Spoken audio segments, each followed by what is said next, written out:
Bonjour, bienvenue sur Bookey. Aujourd'hui, nous allons parler du livre « L'étranger ». Ce roman raconte l'histoire d'un homme ordinaire qui est, malgré lui, impliqué dans un meurtre qui le conduit à l'échafaud. Albert Camus écrit « L'étranger » à 26 ans. Le roman a immédiatement un très grand succès et fait de Camus un auteur reconnu. Le critique Marcel Arlan déclare, à l'époque, « Nous reconnaissons, en l'auteur de « L'étranger », un écrivain authentique ». Un autre critique, Henri L., écrit, avec « L'étranger », Camus nous offre l'un des meilleurs romans contemporains. Dans son livre, Le degré zéro de l'écriture, Roland Barthes affirme que « L'étranger » crée une « forme d'écriture neutre capable de révolutionner la littérature et la perception de la réalité ». Le roman raconte comment Meursault, un homme ordinaire, en vient à être condamné à mort. Il ne s'agit pas d'une erreur judiciaire, car Meursault n'est pas complètement innocent. Il reconnaît le meurtre qu'il a commis. Néanmoins, tous les témoins du crime savent que c'est involontairement qu'il a tué. L'affaire s'opacifie et le procès dure près d'1 an. Au terme de celui-ci, le jury déclare que Meursault est quelqu'un d'inhumain et qu'il a prémédité son crime. Si le concours de circonstances qui aboutit à ce verdict inattendu paraît absurde, c'est volontaire de la part de Camus. Pourquoi Meursault ne s'est-il pas battu pour échapper à la peine capitale? C'est ce que nous allons voir dans ce Bookey où nous présenterons « L'étranger » en 3 parties. Dans la première partie, nous résumerons ce roman. Dans la deuxième partie, nous analyserons le personnage de Meursault, cet homme ordinaire, qui est étranger, à ce qui lui arrive et qui finit guillotiné. Enfin, dans la troisième partie, nous nous intéresserons à la pensée philosophique que Camus développe dans ce roman et à la relation qu'il entretient avec son personnage. Première partie, la mort d'un homme ordinaire. Le roman se déroule à Alger et commence avec la mort de la mère de Meursault, un employé de bureau ordinaire. Un matin, Meursault reçoit un télégramme. La maison de retraite, où habite sa mère, l'informe que celle-ci est décédée. Il prend alors 2 jours de congé et parcourt plus de 80 km pour se rendre sur place. Lorsqu'il arrive à la maison de retraite, le réceptionniste lui demande d'attendre qu'un employé le conduise auprès du directeur. Après plusieurs minutes d'attente, il est enfin reçu par celui-ci qui lui présente ses condoléances et qui lui dit que la défunte a demandé à être enterrée religieusement. Meursault est perplexe car sa mère n'était pas dévote. Il remercie cependant le directeur d'avoir pris toutes les dispositions nécessaires pour que cet enterrement religieux ait bien lieu. Meursault va ensuite à la morgue. Le gardien lui propose d'ouvrir le cercueil pour qu'il puisse voir une dernière fois sa mère bien-aimée. Mais Meursault refuse. Il préfère discuter avec le directeur tout en buvant son café et fumant une cigarette. La nuit venue, il veille le corps de sa mère avec les quelques connaissances de la défunte. Les amis de sa mère semblent bouleversés. Durant la veillée funèbre, une femme sanglote. Ses pleurs incessants mettent Meursault mal à l'aise, mais il n'ose pas lui demander d'arrêter. La femme finit tout de même par se taire et Meursault se sent fatigué. Son corps lui fait mal. Le silence se met à l'agacer. Il observe les amis de sa mère, serrés les uns contre les autres, qui émettent parfois des sons étranges. À l'aube, la veillée funèbre se termine. Chacun vient lui serrer la main et lui faire ses adieux, comme s'il s'agissait d'une vieille connaissance. Le jour de l'enterrement, il fait très beau. La brise est emplie d'une agréable odeur d'iode.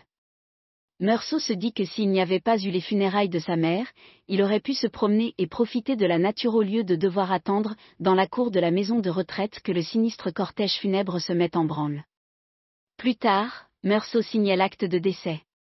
Encore une fois, on lui demande s'il veut voir sa mère une dernière fois avant de sceller le cercueil et encore une fois, Meursault refuse. Le cortège funèbre se met en route. Le vieux Thomas Pérez en fait partie. Les autres résidents de la maison de retraite aimaient dire, en plaisantant, que la mère de Meursault était la fiancée de Pérez. Lorsque le corbillard arrive à l'église, le soleil brille toujours très haut dans le ciel. Meursault en a marre. Il ne comprend pas pourquoi tout est si long. La chaleur le gêne énormément, à tel point qu'il n'arrive plus à penser à rien d'autre ni à communiquer avec qui que ce soit. Pérez, quant à lui, pleure durant toute la procession et finit par s'évanouir. Après les funérailles, Meursault rentre à Alger, épuisé. Le lendemain, samedi, il décide d'aller nager à l'établissement de bains du port, où il rencontre Marie Cardona, une de ses anciennes collègues de travail. Ils ont toujours eu une attirance l'un pour l'autre, mais n'ont jamais eu l'occasion de se l'avouer.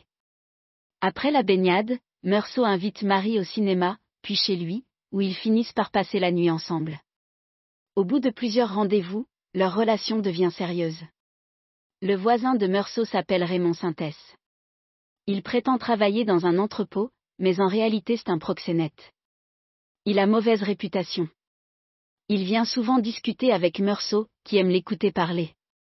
Meursault trouve que c'est quelqu'un d'intéressant et ne voit aucune raison de l'éviter. Un jour, Raymond lui explique comment il en est venu à se battre avec le frère de son ancienne maîtresse. Lorsqu'il découvrit que celle-ci le trompait point lorsque Raymond l'a appris, il a battu la jeune femme, qui est allée se plaindre à son frère. Pour se venger des coups qu'il a reçus de ce dernier, Raymond bat de nouveau son ancienne maîtresse. Il souhaite lui écrire une lettre d'excuse, pour l'attirer et la piéger, mais se craint de ne pas être assez convaincant. Il demande donc à Meursault d'écrire quelque chose pour lui. Celui-ci accepte volontiers. Raymond est ravi de la lettre de Meursault. Son plan fonctionne comme prévu. Lorsque son ancienne maîtresse revient à lui, il la frappite l'injurie. La police intervient. Raymond demande alors à Meursault de témoigner en sa faveur. Meursault se porte garant de la bonne moralité de Raymond, qui s'en sort avec un simple avertissement. Cet incident renforce l'amitié entre les deux hommes. Raymond invite Meursault et Marie à passer un week-end chez son ami maçon qui a un cabanon au bord de la mer. L'ambiance est bonne. Lorsque Meursault voit l'affection mutuelle qui existe entre Masson et sa femme, il envisage pour la première fois d'épouser Marie, bien que le mariage soit quelque chose qui l'indiffère. Un événement imprévu vient cependant gâter ce beau week-end. Le frère de l'ancienne maîtresse de Raymond arrive sur la plage avec un ami, pour venger sa sœur. Les deux hommes se battent avec Raymond et Masson. Raymond reçoit plusieurs coups de couteau et le combat s'interrompt.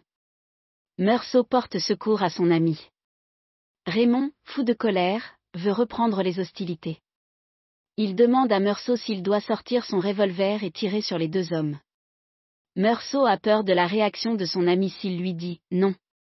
Il lui propose donc de ne dégainer que si ses assaillants l'attaquent de nouveau avec des couteaux ou se mettent à deux contre lui. Par précaution, il demande à Raymond de lui donner son arme, en lui garantissant qu'il tirera si nécessaire. Mais les deux assaillants s'enfuient et Raymond regagne le cabanon de Masson. Le soir même, il fait très chaud, et Meursault n'a pas envie d'aller se coucher. Son esprit est encore tout agité des événements de l'après-midi. Lorsqu'il en a parlé à Marie, et à la femme de Masson, toutes deux ont fondu en larmes. Le soleil, encore haut dans le ciel, et le souvenir des pleurs des deux femmes l'empêchent de trouver le sommeil. Il décide donc d'aller se promener sur la plage, pour se changer les idées. Une fois dehors, les rayons du soleil lui brûlent les tempes. La chaleur ambiante le vide de toute son énergie. Il s'approche d'un gros rocher noir, pour y trouver un peu d'ombre. Cependant, l'assaillant de Raymond est là lui aussi, et a eu la même idée que Meursault. Lorsqu'il aperçoit celui-ci, il sort aussitôt son couteau de sa poche. Instinctivement, Meursault sort le revolver de Raymond qu'il a gardé dans sa veste. Les deux hommes sont face à face, à seulement 10 mètres l'un de l'autre. Meursault pourrait reculer, et l'incident serait clos. Mais la plage vibre de chaleur et le soleil le pousse dans le dos. Meursault sent battre les veines de ses tempes. Des gouttes de sueur se forment sur son front. Cela le met profondément mal à l'aise, tout comme lors des funérailles de sa mère. Il s'avance de plus en plus vers le rocher sans savoir pourquoi. L'homme brandit son couteau et le menace. Le scintillement de la lame aveugle Meursault et lui brûle les cils. Les gouttes de sueur, qui lui coulant dans les yeux lui brouillent la vue. Une violente rafale devant secoue Meursault. Son corps se raidit et sa main s'agrippe fermement au revolver. Soudain, il appuie sur la gâchette. Le coup de feu part et l'homme, qui se trouve face à lui s'effondre. Meursault tire encore 4 coups dans son corps sans vie. Il est alors arrêté par la police et interrogé à plusieurs reprises. Cependant, à chaque fois, les enquêteurs ne lui posent que des questions sur sa vie privée. Aucun ne semble s'intéresser au crime lui-même. Quelques jours plus tard, Meursault est présenté au juge d'instruction, qui lui demande s'il souhaite faire appel à un avocat. Meursault ne pense pas en avoir besoin car, selon lui, son affaire est très simple.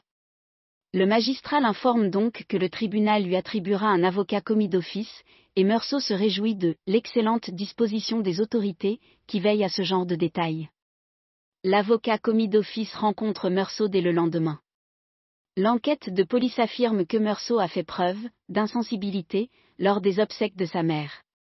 L'avocat pense que ce fait pèsera lourd dans le procès. Pour tenter de constituer un dossier à la décharge de son client, l'avocat lui demande s'il a ressenti du chagrin lors des funérailles. Meursault lui répond qu'il était très fatigué ce jour-là, et qu'il s'est à peine rendu compte de ce qu'il se passait. Il ajoute qu'il est normal de souhaiter au moins une fois dans sa vie la mort de ses proches, mais dit qu'il aimait sa mère de tout cœur, et qu'il ne voulait pas ça pour elle. L'avocat n'est pas ravi de cette réponse et estime qu'elle sera pas suffisante pour obtenir la clémence du jury. Lorsque Meursault est auditionné par le juge, celui-ci lui demande, sans ambages, s'il aimait sa mère. Meursault répond que oui. Le juge lui demande ensuite pourquoi il a tiré 4 autres coups de feu dans le corps sans vie de l'homme. Meursault ne sait pas répondre à cette question. Le juge s'agite. Il sort un crucifix et en appelle à Dieu pour que Meursault se repente de son crime. Mais Meursault reste impassible. La chaleur qu'il fait dans la pièce l'étouffe. Il ne saisit pas la portée des questions du juge. À ses yeux, le nombre de coups de feu tirés n'est qu'un détail insignifiant. Exaspéré, le juge clôt l'audition. Le jour du procès, Meursault n'est pas particulièrement inquiet, car il a toujours pensé que son affaire était simple. Son avocat l'a d'ailleurs prévenu qu'il serait jugé rapidement. Meursault assiste à son procès, comme si c'était celui de quelqu'un d'autre. Les membres du jury lui font penser à deux passagers d'un tramway l'observant, depuis la rangée de sièges opposés. Après un bref résumé de l'affaire, l'attention du tribunal se tourne vers la relation de Meursault à sa mère. Le directeur de la maison de retraite dans laquelle habitait la vieille femme, Pérez, Marie et Raymond viennent témoigner à la barre.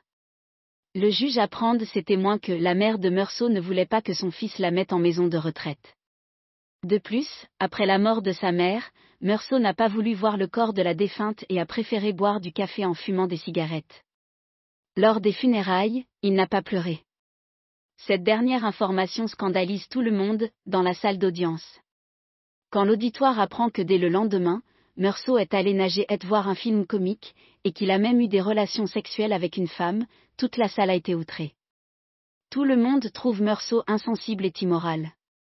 Bien que le témoignage de Raymond soit à décharge, la mauvaise réputation de cet homme ne joue pas en sa faveur, et Meursault est vu comme l'ami d'un souteneur.